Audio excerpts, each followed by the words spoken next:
You got me too. The question is that this bill now be read a second time.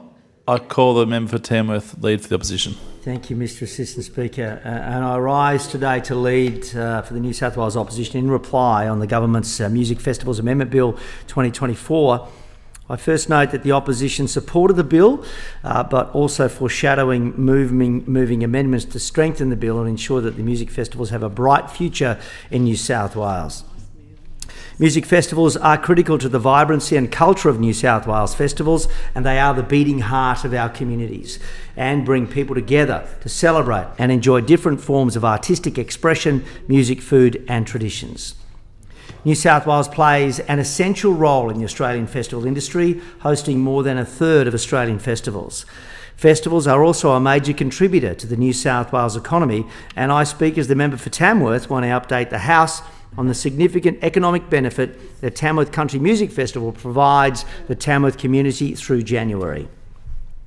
Tamworth Regional Council event organiser and director Barry Harley states that the Tamworth Festival contributes $100 million in economic benefit to Tamworth. It's an incredibly important economic boost for the hospitality industry in what would normally be a very quiet time for pubs, clubs, businesses and artists in Tamworth, particularly after the Christmas, New Year and holiday break. Similarly, festivals like Bluefest, Parks Elvis Festival, Splendour in the Grass and Falls Festival have significantly contributed to local economies of regional communities, including the smaller festivals that light up calendars right across the state. Furthermore, festivals are essential for the ongoing viability of live music in Australia. Festivals can offer unparalleled exposure to new audiences for musicians, as well as an opportunity to earn revenue and a launching pad for touring throughout New South Wales and Australia. Ongoing difficulties with holding these large-scale events has led to the postponement or the loss of several festivals this year, requiring the government to act. And I acknowledge the advocacy of lead industry groups such as the Australian Festivals Association and Live Performance Australia. I've spoken to both groups in relation to this bill, as well as organisers for the Tamworth Country Music Festival, and I thank them for their contributions. Creative Australia's Soundcheck report into Australia's music festival sector outlines the barriers and challenges to running music festivals in Australia, with 47% of organisers reporting that rising operational costs have a severe or major impact on running their festival.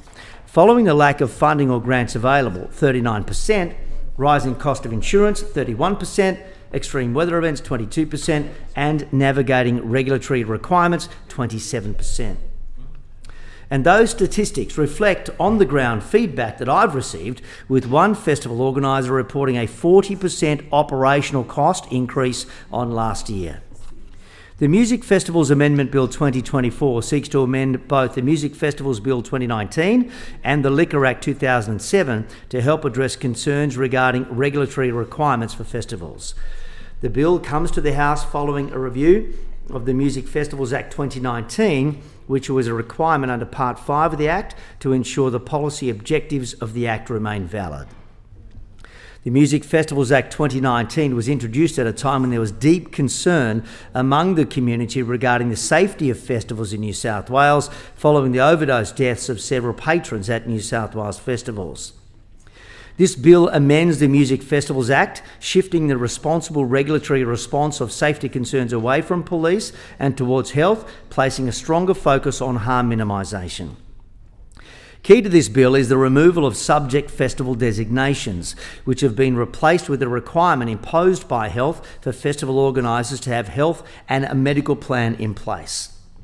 This bill amends Section 6 of the Music Festival Act 2019 to achieve this, removing the contents of the Safety Management Plan in the Act and providing that the health and medical plan must be prepared in accordance with guidelines set out by New South Wales Health.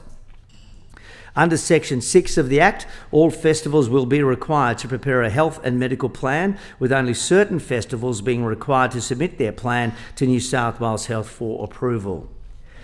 The factors deciding which festivals must have their health and medical plans approved by New South Wales Health will be at the discretion of the Secretary for the Department of Creative Industries, Tourism, Hospitality and Sport, with advice from New South Wales Health and Police.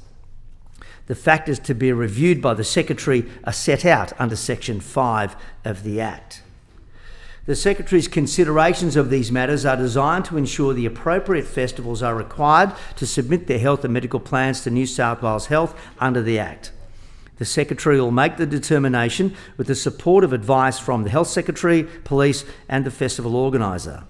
Importantly, the Music Festival Roundtable has input into this decision-making process, ensuring the industry has a right to procedural fairness under the Act.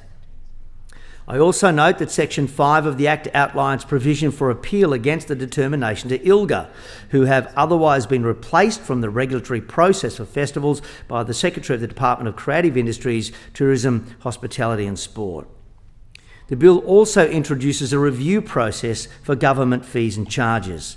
Traditionally, festivals in New South Wales have been required to foot the bill for government fees and charges, including policing costs and ambulance costs.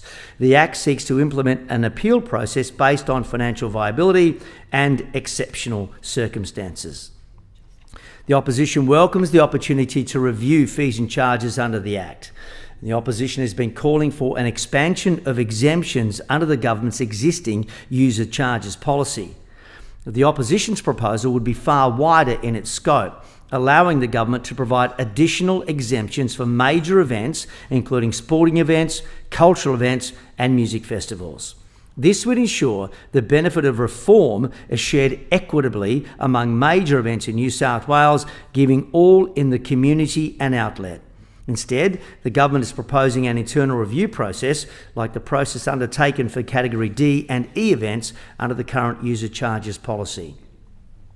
The government's Music Festivals panel will be responsible for evaluating application for a reduction of charges. Under the government's bill, the Music Festivals panel is to include representatives of the Premier's Department, Sound New South Wales and Destination New South Wales.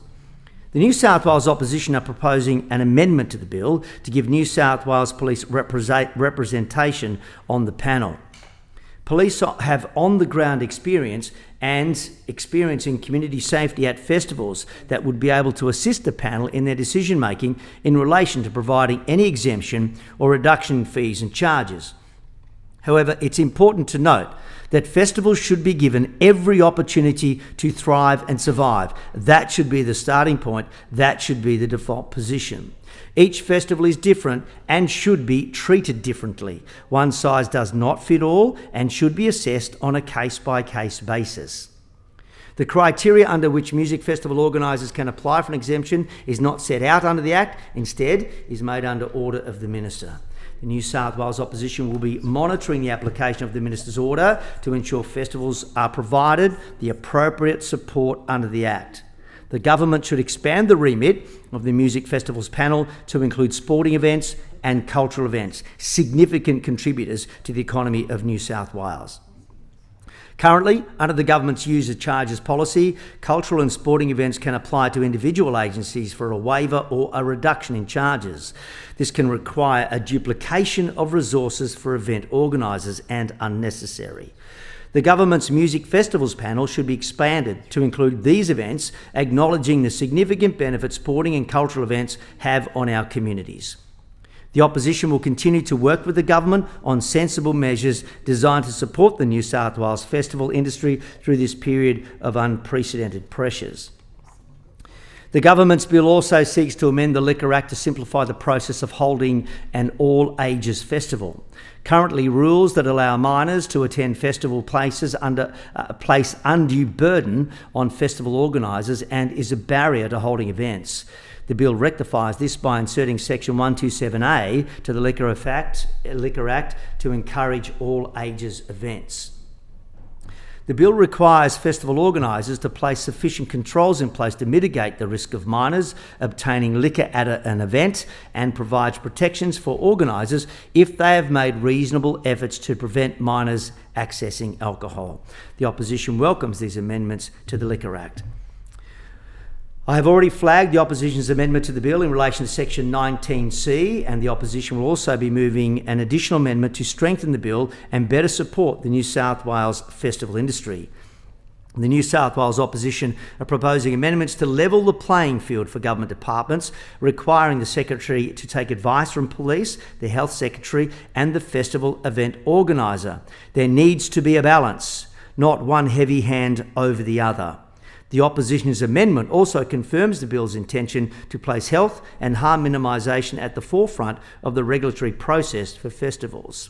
The genre and risk profile needs to be taken into consideration during this process. I'd like to make it clear that if advice is provided, it should not place undue burden on the festival's roundtable or agencies if they fail to provide advice. The opposition will also move to ensure regional representation on the government's Music Festivals Roundtable, as noted by the Minister in his second read speech. Regional New South Wales is host to many major music festivals in New South Wales, and it makes sense that a regionally based representative provides valuable input into the roundtable to assist the roundtable in providing advice to the government. I note the Minister for Hospitality Racing is in the House, and I thank him for his cooperation. I also note the Minister's staff are also in the House, and I thank them for their cooperation in working up these amendments on behalf of the Minister responsible in the other House, and I thank them for their cooperation, as well as the Australian Festival Associations. I also urge the government to accept the amendments to be put forward.